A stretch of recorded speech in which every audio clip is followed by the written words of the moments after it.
Welcome to the Happy Rebel podcast. I'm Kelly Street, your host and owner of Happy Rebel. It's my mission to explore the authentic stories and wisdom from creators, entrepreneurs, and holistic life seekers like myself.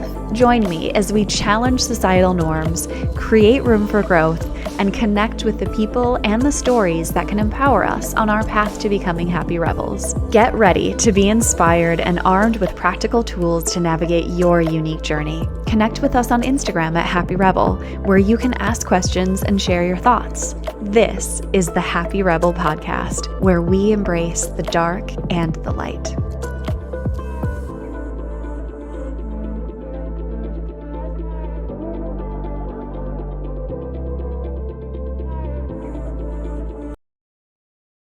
Welcome. Closing your eyes and taking a deep, cleansing breath.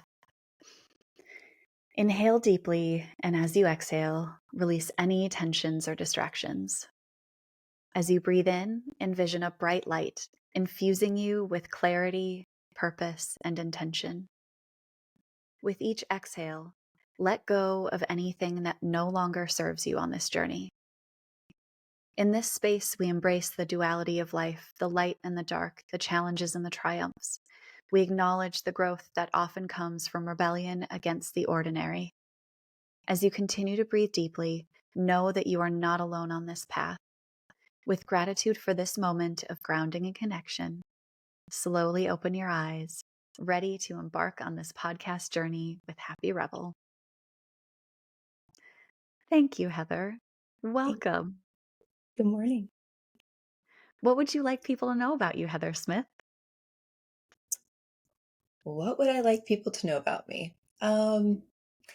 Basically, I'm a messy human like most, but I have a very strong passion and drive for life purpose. And I think that that is probably the number one thing that I live by is just always wanting to develop into more of that next step of wherever my soul is wanting to lead me. So it's been an interesting journey, especially here in the last couple of years. Lots of change. So Yeah. yeah. Yeah. So what's changing in your life? Well, um, I would traditionally introduce myself as an IFS therapist and, one who has a private practice. And that's what I've been doing for many, many years. And here recently, I've had such a desire to just like change it all. And so I've been moving towards opening the Moxie School, where I teach IFS informed psychedelic assisted therapy. And it's really taking on a whole nother new face of the way that I work in the world. So I'm still in the same vein of working with healing modalities, but it's like the paradigm's shifting. So I'm changing from this old traditional, like pretty monotonous, like session after session after session, every single day, year after year, to a much broader, like open, fun, playful kind of way of being. So it's feeling pretty exciting. Mhm. I love that. I think Yeah. you using the word playful is so in line with who you are, because I think that's one of the things I love most about you. Just a little background, everybody. Heather is one of my great friends. She is so fantastic and came into my life 6 years ago. At least 5 years ago. Yeah. Yeah, 5 years. I think probably about that. And you really kind of remind me and teach me to play more. Oh, I love that. I love play. You do, and you're so good at it. Like, how do you play in your life? Like, as an adult, as like a Oh, 40-year-old person, I like, how are know. you playing? Because That's that's really such good. a foreign concept for us. Yeah, totally. I think, well, friendships are so important. I think I find my most playful self in, relational dynamics of um, just when I feel really comfortable with somebody, I can get super silly and get my little voices out and like talk in funny little voices or um, kind of get into different attitudes and stuff like that and just kind of um, move the room like that. I remember once you and I, with your family, got out these different Yeah. animal cards and we were like, dancing out each animal and, so just, I don't know, comes out all sorts of interesting ways. Yeah, that was the best thing. That is really one of my great memories is, like, getting these animal you had these animal oracle cards, Yeah. and you got them out, and we just, like, put music on and started picking up cards and playing and dancing, and it was so much fun and just such a good reminder to me of, like, we don't need to be adults or serious all the time, like, we can just let go, we can dance like an animal, we can play, and, we honestly like, my family still does that from time to time Oh, I love that. because of that time with you. That's awesome. I absolutely love that. It's like, "Oh, everybody's doing it." Yeah. It's awesome. Were Yeah. you so playful as a kid? Sure. I think there were times, that, I got in my super silly space. Um, but kind of the bigger picture of kind of, I think I've always had really serious sides too. So it's like there's the very serious Heather, and then there's can be my super spunky, playful parts. Um, but I definitely have like when people get to know me, they're like, oh, like I can be very definitive and opinionated, and like I said, very like soul purpose driven and that type of thing. So um kind of one of the experiences of my childhood was actually like playing therapist and acting out being a therapist to my friends, which doesn't sound very playful. It sounds kind of serious, like, oh, what are we enacting here? And it's Yeah, interesting because I always wondered, I'm like, how did I even know how to do that? Because I don't know that I had any exposure to therapy or what therapists were. Um, I don't even remember like school counselors that early on. And so I'm like, where did that maybe it's like innate in me, maybe it's just like some knowing that just naturally was coming through. I have no idea. Um, but I think I held from a very early age this idea that like, how do we help people change? How do we fix conflict? How do we move through these difficult spaces? And I do think I know that that was a reflection of my home life of yeah, like parts of me wanting to figure out like how do you navigate all this really difficult family dynamics and that sort of thing. So it's kind of been in me a long time to be both a therapist, but certainly playful parts have been there too. yeah. So So it was like, as a kid, it was part of, obviously the change thing, but also part of mhm. making sense of what was happening in your home and in your Yeah, family. yeah, Was like, "Okay, have yeah, these conversations. How do I help other people yeah, and have that feel good for me, but mhm, also have me process stuff that's happening in this right. relational dynamic?" Yeah. Yes, yeah. I've done some personal work around that, and at some point I realized that it was this idea that if I could figure out how to help everybody else around me, that I could finally get the spaciousness that like I could be good to go. Like I already was good to go. Yeah. It's just like all the impact from everything around me, and it's like, oh my gosh, if y'all could just be all right, handle yourselves, then I could just have a childhood. Thank you so much, right? And so I think that's kind of Yeah.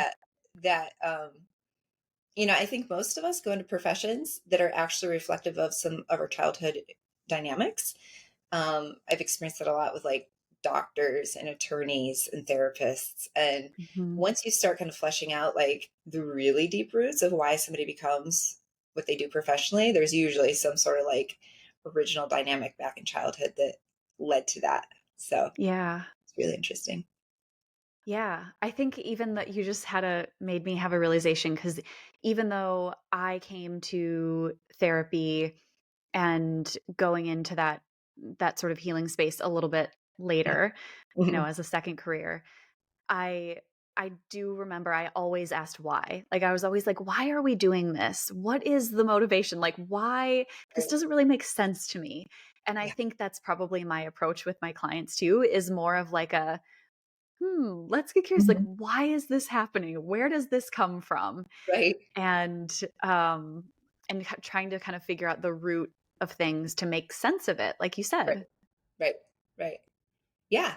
And so what I ended up finding out was, you know, I built my private practice. I had this amazing office. It was like the most gorgeous office in all of Old Town Alexandria.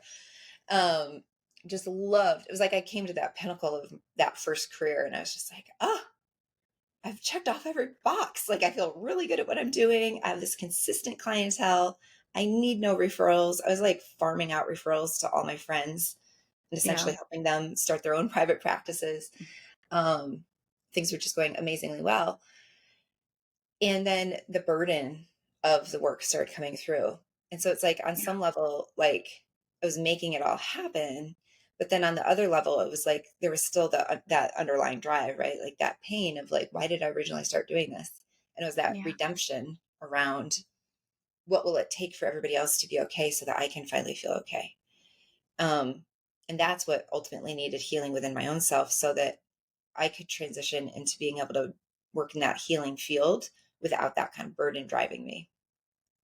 So Yeah. I think that I'm guessing that's the transition I'm going through right now. I'm still making sense of this big time of shift for me. Um, but that felt important in the bigger picture of this big transition. So Yeah. yeah. As you were talking and just talking about how your practice, you know, filled up and you're giving all these referrals. And I Mm, know even in your transition to the Moxie school, that same thing is kind of happening or starting to happen. yeah. And there is this thing that you have where people, I think, are magnetized towards you. Like that's the word that keeps coming to me is this Mhm, magnetism. mhm. And I think it's so true. Like people just want to be in your space. Like Mhm. they want to sit at your feet and learn from you and play and do all these things. Yeah. Why do you think that is? Why do people love you so much? I know exactly why that is. Because I actually invite that. That's Yeah. actually my exact prayer, if you will, is I invite those who'd be magnetized to work with me to come. Yeah. And those for whom I don't work well, that's fine. There'll be somebody else, a teacher, instructor, whatever people are needing. I trust that everybody will kind of fall into the space or with whom they belong.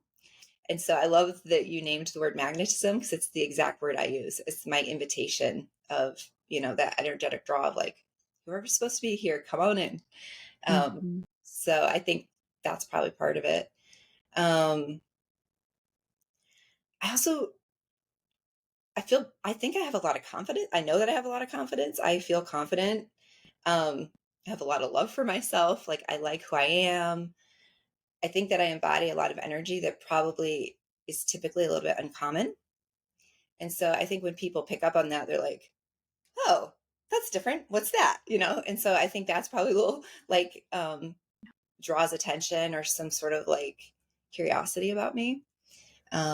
So yeah. Yeah, because it's a very, like, grounded confidence. It's confidence without that, like, narcissism, Yeah. just, like, wanting to constantly look at yourself or be about yourself because you're still so focused on other people. Hmm. That's that's what is so incredible about it. Have you always had that sort of rooted confidence about yourself? Uh, I think I've always had some form of confidence. I don't know that's always been as robust as it is now. I think, I have invested a ton of work into myself. Yeah. Yeah. I I am not, immune to the burdens of the world and my own fair share of personal life experience. And so I think that I've, some we talk about like state and trait dynamics in psychology in terms of like what's changeable and what's just kind of like part of the true nature of who somebody is.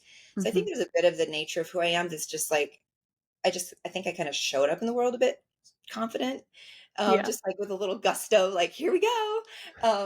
And so I've always carried that kind of little energy in me.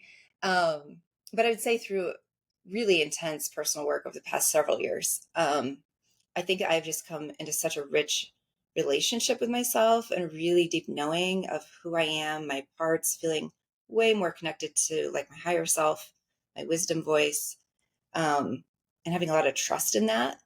So I think that confidence has just like really grown, um, specifically over Yeah. the last couple of years. So it's like I'm honing it. Yeah. Yeah. I'm sure you get people asking you this too, but I definitely have a lot of people who are like, "How did you experience the growth that you have? How have you navigated depression, anxiety? Like how have you kind of overcome or come through these things and Yeah. gotten to be where you're at now?" Yeah. And I have a whole bunch of tools, but I know you have a ton too. So like what are some of your Yeah. and I know I just wanna have a disclaimer. I feel like I have to have this disclaimer of it isn't just one thing, it isn't just a one size fits all, and all of this stuff has taken so much time. Yeah, definitely. Yeah, it's truly a personal practice. I think that's probably the banner that I put over this is I've been I've been finding my own personal practices that specifically Yeah, work for me, right? It's like those things that I feel magnetized for towards yeah. like, ooh, what am I curious towards? What do I feel like I need? What's, be helpful for me? Um, so where it all really began was, well, I mean, where does anything begin? But we'll give this a starting place of I was in my office one day after starting my private practice and I asked this question out loud. I was like a little bit exasperated, but I was like, how do people heal? I just kind of Mhm. said that out loud. And I always tell this as part of my story because it literally I looked back at this moment a couple years later and realized like it was as if, and I believe something was listening and Yeah. answered. And so I put that question out to the universe and how do people heal? I've been through all these years of graduate school, plenty of debt. And I was just like, I'm seeing these people one on one, full cash pay. And it was just like, it wasn't imposter syndrome. Like, it was just an actual factual sense of like, I don't actually know how to help these people. Like, the Yeah. skills I've been taught is not cutting it. And Yeah. I want something more effective. And so I'm not an Yeah. imposter. I just haven't actually been given the tools yet of how do I actually evoke transformation for people. And so it was with that, again, my desire, my heart, that seriousness I bring to things. Um, IFS came into my path, internal family systems therapy, and then on the heels of learning about IFS, I was began learning about psychedelic assisted therapy, which just years prior, 4 or 5 years prior to that, this time I would have been so close down to psychedelics, Yeah. um, based on my whole kind of upbringing in the evangelical church and that whole kind of influence on the way I thought about things. But so in my own personal experience, I try everything that I get curious about working with. And so I started doing all my own IFS therapy. And then as I was learning about psychedelics assisted therapy, I was like, I have got to have my own experience with this. And so I endeavored to open up those doors. Um, so I'd say those were some of the main things that began my transformation process. But even more than that, back to personal practices, it was like in my daily life, what was I doing on a daily basis that like kept this ship moving forward, right? Like, how did I get my momentum? And I remember getting curious about meditation, but I was like, but I don't want to become a Buddhist. It's like, Yeah. I just meditate without like a dogma. And so Mhm. I remember, getting Insight Timer or some sort of app and started with just a few little like 3-minute meditations. And it kind of was opening me up a little bit. And then I had this one particular day where I said, again, out loud to whoever was listening, I wasn't going to identify what this thing was, but I trusted there was something. And I said, okay, it's just you and me, whatever you are. I don't want any dogma. I don't want anybody telling me what to do. Like, Yeah. because I had enough faith to believe there was something listening, some higher something. I was like, then you have the capability of helping me figure this out. So let's do this. That's what we did. Let's do this. Let's do this. Let's go. So that's what we've been doing. It's been very rich and extremely rich. I've had a lot of amazing sort of spiritually transformative experiences through that. Um, but what I'd say is that those daily personal practices, my meditation practice, my learning how to get quiet and still, taking time to receive, not always be doing and Yeah. acting, right? Being all these, just like kind of the essence of those different practices has been really, really important to help slow me down and come back home to myself. And I would say that's probably like the core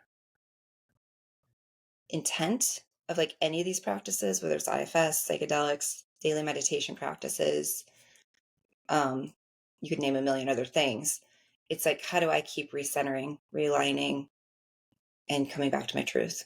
So, Yeah. yeah, That getting quiet is has been one of the most transformative things for me, yeah, is just having quiet, taking space. being able to be alone in the stillness, Mhm. and even if it feels scary, like, be curious about what's there. Mhm. Yeah. I've been practicing actually just did that this morning. I woke up super early. It's like it's way too early to be awake, and I just laid there for a while. And I've been practicing this new kind of, experience of just, like, pulling all my energy back in. Mm, Like, I feel like so much of my yes. energy goes out for, like, all my work and all my interactions with people, and so it's like this, like, pulling all my energy back in and playing with this concept of, like, a 0 point Yeah. of stillness and almost like a nothingness, and just, like, bring it all back in, and it's, like, kind of a neat thing to play with. Yeah. That's really cool. I haven't heard anybody else really talk about that 0 point, Mhm. except this person that I do her Kundalini yoga Oh, videos on YouTube, nice. and, Camilla Yoga, but I'll link to it if anybody wants to check it out, but, um, I found her, and she talks about, in these videos, she talks about, become the 0, become, and it's not nothing, it's Right. just become the 0, like, become so centered that Mhm. you are one with everything. Yeah. Yes. It's yeah, it gives me chills. It's like it's that space of nothing and everything all at once, Yes. which is that unity of polarity that's so mind-blowing, right? It's like, how do we even get our mind around that? But we don't. Yeah. We don't. We just know it or feel it when it shows up, Yeah. and it's a thing. There's so many things I feel like I can't explain to people, either Mhm. when clients are asking or just when I'm talking um, to normal people out there, not like, Sure. a friend like you who I know has this, different perception or different mindset that is more similar to mine. Yeah. And it's just there are some things that are so hard to explain. Like, what does alignment feel like? What is, intuition or discernment feel like? It's like, ooh, Mhm. I don't know. Yeah. Just Yeah. a centering, Right. a Like stillness, a calm. this. Yeah, like this. Put your hands like in front of your face or in front of your body, like in a line, like just, like that, up and down. You know? Yeah. Oh So my hard to god. explain. Yes. Ineffable. Oh It goodness. is. Yeah. You are a person who also kind of what we were talking about the animal cards and that play aspect earlier, but you Mhm. also introduced me to cards in a different way as oracle cards. Yeah. Yeah. And yeah, and I find them, I don't necessarily pull cards every day. I pull them with the moon, with a new every new moon cycle, and then I'll pull them when I just feel called or when I sort of need some direction. Yeah. And it was something that when I first heard about it, when you told me about it, I wanted to flat out reject it because, again, like evangelical dogma background, I was sort of like, A, what is this witchery? And Mhm. B, I don't want anything else outside of me telling me what is what. Yeah. Yeah. Yeah. I have to tell you, the first time that I had a curiosity about it, it took me I had I'd received the curiosity about, like, wanting to go to this, like, very spiritual bookstore up the street from my office. It took me 6 months to walk out the doors of that bookstore because I had Wow. that same fear, right? I had parts in my system that were, like, burdened and terrified about, like, it being demonic or, something awful. But I kept feeling it compelling to it I couldn't stop the curiosity of, like, there's something there. And so I finally went to that bookstore and I just looked around and I like didn't really know what to do with all the things. And it was interesting at the beginning I realized there was a difference between tarot cards and oracle cards. And at that point I was like, okay, feels like for me, tarot felt a lot more serious. And I was like, and almost maybe in some way a little the power of them felt more intense. I don't know. And so I decided let's go with oracle cards. And so that felt like kind of a nice entry point for me. And so I remember Mhm. purchasing my first deck. And I've just again, it's the oracle. It's this idea that there's again, it's a little bit ineffable, but the way Mhm. I sense it and the way I've experienced it is there's literally like a cloud 6 feet above me. It's this intelligence that can hear and respond to Yeah. my inquiries, right? And so I can shuffle the deck and say essentially to spirit, what kind of encouragement do you have for me today? What would really be the most like helpful thing for me to meditate upon, or what kind of messages do you want to bring through today? Some sort of invitation like that. And, a card will just fly out, which like cards don't do that like normally when you're just Yeah. playing cards, right? But like when you're doing it with this kind of intention, card will fly out and then you'll read the message and they're all messages of love. There's nothing in it that's like, this is your day to die or something. Yeah. Like, you can't really pull a bad card. And Yeah. so, but it is astonishing how in line alignment, right? Back to alignment, but how in line or how like specific it will speak to that specific day or whatever's going on in your life, a relationship, a Mhm. decision you've got to make. Um, and sometimes they'll come out and they won't make sense, and you can just kind of sit with it and be curious about like how might this come to make some sense to me later through this day or something like that. But um, yeah, I've had my own process of coming to my own relationship with that because it certainly didn't start out with just like, you know, full Yeah. confident freedom. Yeah. So, Feeling easy, feeling comfortable, feeling safe, like, had to yeah, work through all of that. yeah. And yeah, it is really interesting how much the cards will be in alignment with what I have going on. Mhm. And I do notice that too of when they don't feel right or when I don't want to hear what they have to say too. That Good came thing. up for me a couple of months ago Yeah. where I was like, okay, November 1st, I'm going to launch this new course through Happy Rebel. Like, it's going to be Mhm. great. I'll have it all done. It'll be amazing. Yeah. And I both listened to a podcast where she was talking about, create what you create, putting it out into the world with the moon cycles. Mm, And love that. the specific cycle that the moon was in at that time, where it was Mhm. like not a release time. It Uh-huh. was keep working on it, keep refining it. And then I also got this oracle card that was like, now is not the time, basically, Mhm. of like, wait, now is the time to hold, to refine, to create, and these same messages. And I was like, screw that, whatever, I'm going to put it out. And I did, and I had to kind of pull back a little bit and make some changes because I actually really wasn't ready. Yeah. And if I had listened to, you know, I just want to say it's not that I take cards for what they're exactly what they say and that I'm like, oh, yes, I Sure. have to live my life by this. Right, right, It's right. more that I'm like, what is this message? How does it reflect internally for me? Mhm. And the card, the podcast that I listened to, it was all telling me to just pause, to just take Mhm. a little time. And I Right. knew that inside of me too. Yes. That's the key. You knew that inside Hmm. of you. And so Yeah. I would say, I believe all of these tools are, again, it's coming back home to ourselves, right? So the podcast, hearing that message, it's coming through in a way that's like hitting you in some sort of way. You didn't just like zone out and not hear the podcast. Like Yeah. something about it was like landing with you, right? And then the card landed with you, right? And so it's like it was hitting your inner knowing. But Hmm. then there was some other part of you that's like, I want to persist. I'm going to make this happen. It's like, okay, sweetheart.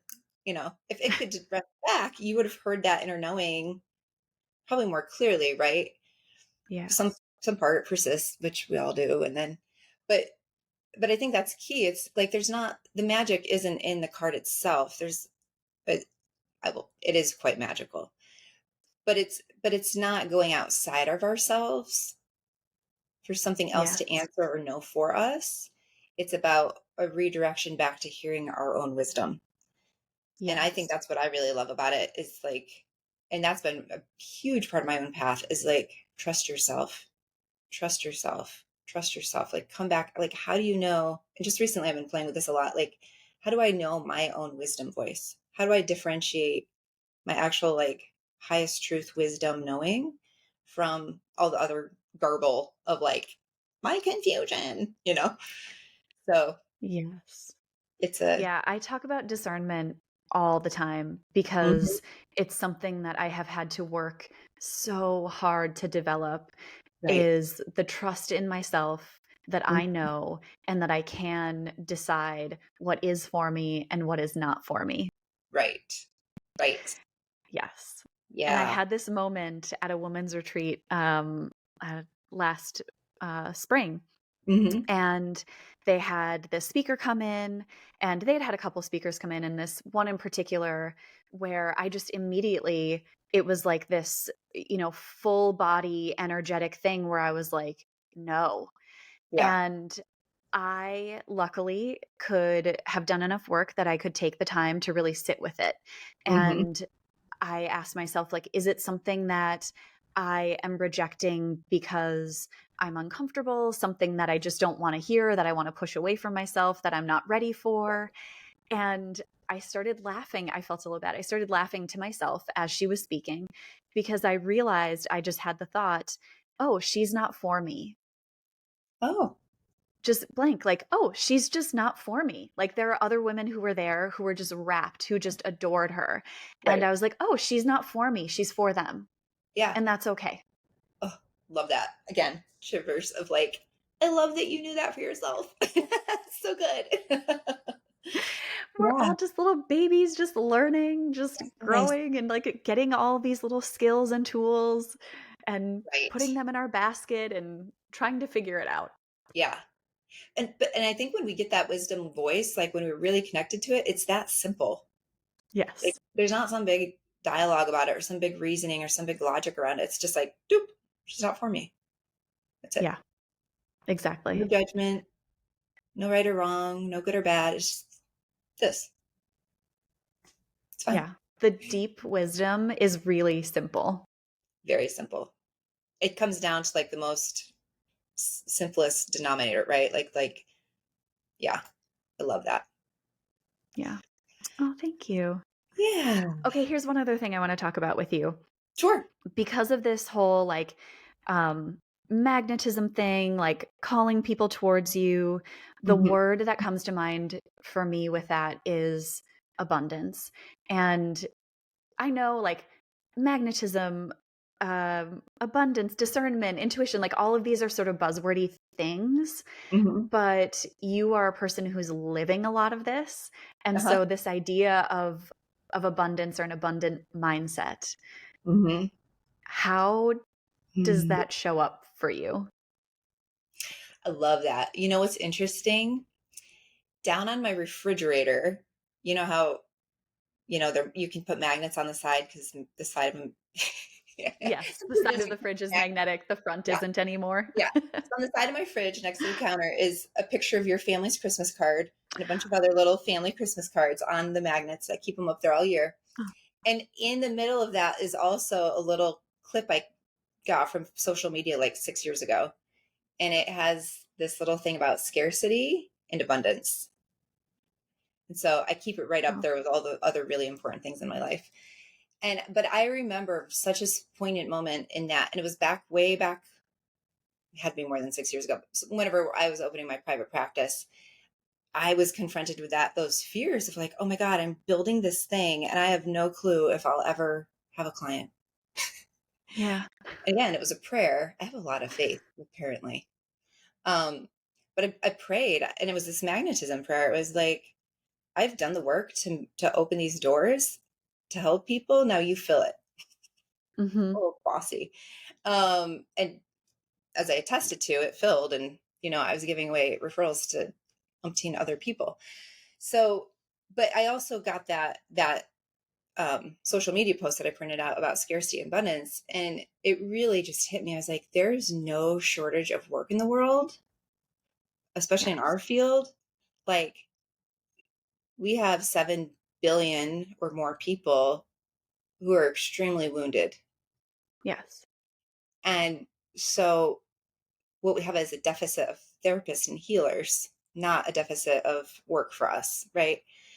So I Yeah. think that just really set me straight to think about like the magnitude of the world and how much need there is like there's no scarcity here. Like there's so much work to go around, and I have a capacity, right? Like I can't take on 7 Yes. billion people. So I'll just take We my need share. others. Right. Right. And that also helped really support me with the concept of working in a niche. And I think a lot Mm, of people are afraid to get really specific about what they're called to, especially new yes. therapists feel like they've got to list every single training and every single area of service on their like psychology today profile, so Mhm. that anybody feels welcome to come to them. And it's like, you, it's not like a really good model, like it's just Yeah. like nobody's actually good at everything. Like, you know, so I think it helped me to really feel confident that I could go into a very specific area of work and have the abundance in that. Um, and also just like show up as my best self. So Yes, it's gonna be fine. indeed. Okay, I don't know why I wanna ask you about this, but I just have to. This is such a random such a random thing. You'll feel it when I ask it. So, you have been, living this, embodying this therapist self Hmm. for a long, long time, Hmm. but I also know you've had other jobs. Like, you worked in a jewelry store for a while, right? I did. Yeah. Um, Interestingly, I previous to working in the jewelry store, I was working in a psychiatric hospital. It was my Wow. first job out of undergrad. And unfortunately, it was the shittiest paying job I'd had. Like I'd make Yeah. more money pre college, in, private care jobs and stuff like that.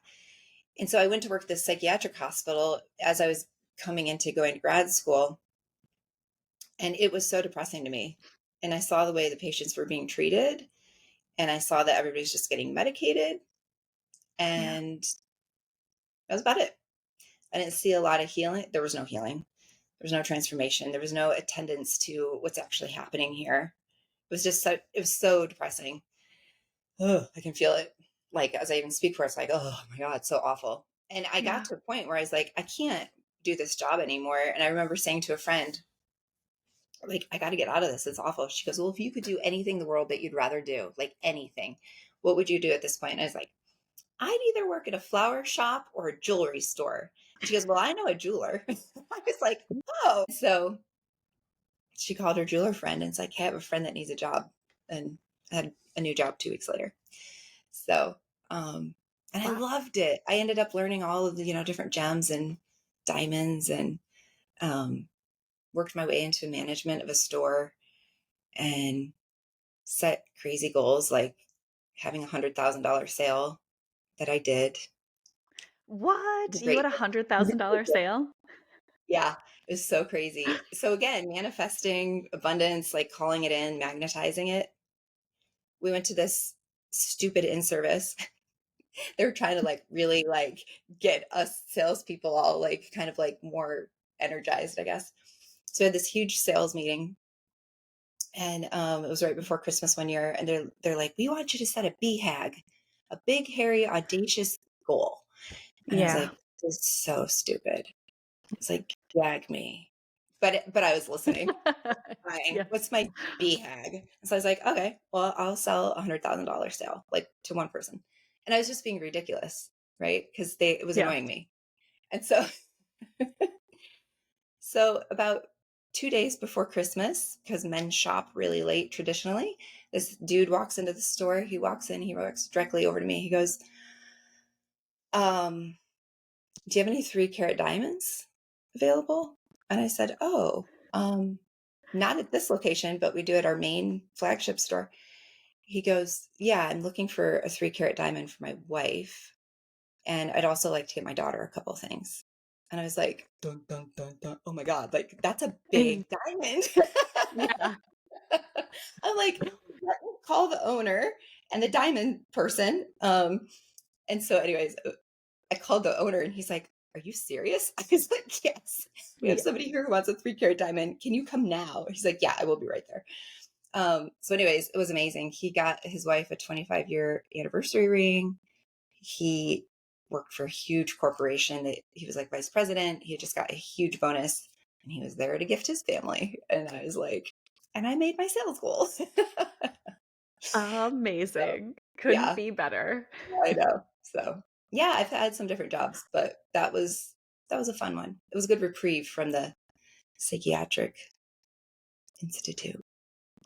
Yeah. Something fun and light and sparkly to kind of contrast and sort of bridge you from that world where, like, in a psychiatric hospital, there's no hope Yeah, it's quite or very dismal. little. Very Yeah. little.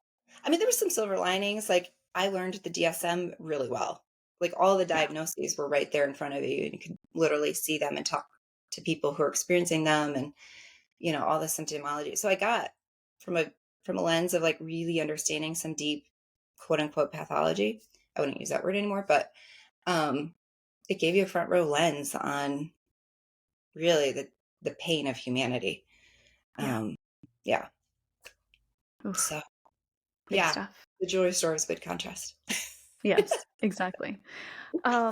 Okay, so I know that you are more of a like YouTuber podcast person. Are there Mhm. any teachers or people or concepts out there that you would recommend that Yeah. listeners check out? You know what? I will be honest. I listen to astrology YouTube all the time. And as we've been talking the last few minutes, I'm like, this conversation is so Jupiterian, and Jupiter's coming into the mix really strongly right now. And so I'm just like, this is Jupiter energy. Yeah. So one of the stations I listen to it every single day. It's called Nightlight Astrology. And the guy who runs that show, he and I have the same birthday. And What? I think on the same exact year. And so I think that I jive with his energy a lot because I think that we share the same like transits. Um, Yeah. and he's in Minnesota actually. So it makes me think of my like favorite soul of the earth people.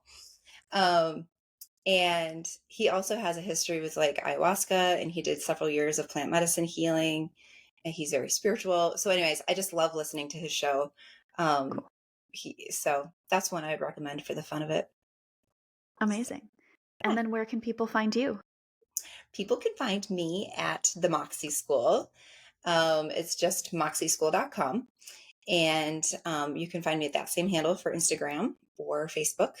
Um, and yeah, I offer courses in IFS informed psychedelic assisted therapy. And I also am curating these amazing retreats for people who want to really experience that form of life transformation. So check it out. Yes. Yeah. Amazing. Well, thank you so much for showing up and for being Great. your full, playful, curious, serious, abundant, magnetic self. Thank you so much, Kelly. I appreciate you having me in.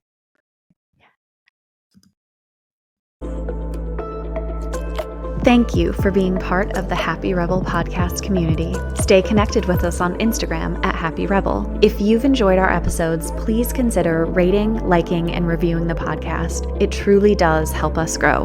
Until next time, this is Kelly Street. Remember, embrace the dark and the light.